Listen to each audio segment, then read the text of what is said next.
પ્રકારનું આવું પાપ મારા જીવનમાં ન ઘૂસે ને એવા આશીર્વાદ પ્રભુ તું અત્યારે મને આપી દેજે. આવી પ્રાર્થના રોજ કરવાની.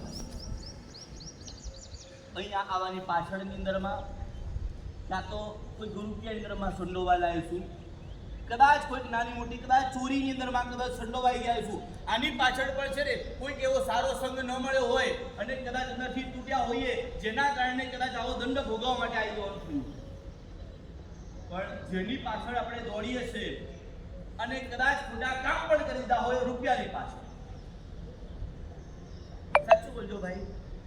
આપણે આખા ભારત દેશની અંદરમાં અને આપણે આ ગુજરાત દેશની વાત કરું, ગુજરાત દેશની અંદરમાં 18,225 ગામડાઓ છે.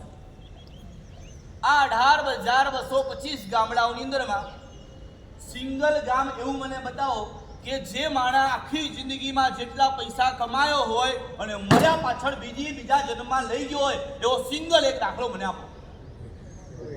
મળે ભાઈ? ક્યાંય ના મળે. હવે આવું ક્યારે બનવાનું નથી.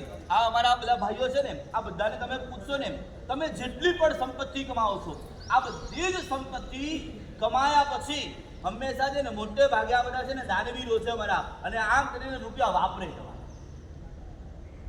અને આપણે કદાચ છે ને કોઈ પણ સાધુ સંતોના સમાગમમાં ન આવ્યા, જે પણ પોતાના ધર્મ પ્રમાણે જે પોતાના સંન્યાસી હોય, સાધુ હોય, સંત હોય કે જે પણ એક્સવાય જોડો, મને ખબર નથી, બધાના નામ નથી આવડતા, પણ હું તમને એટલું કહું કે અહીંયાથી બહાર નીકળ્યા પછી એટલું એક કામ કરજો કે પોતાના જે મૌલવી કહેવાતા હોય, સાધુ કહેવાતા હોય, સંત કહેવાતા હોય, જે પણ હોય એમના સમાગમમાં રહેવાનો પ્રયત્ન ખાસ કરજો.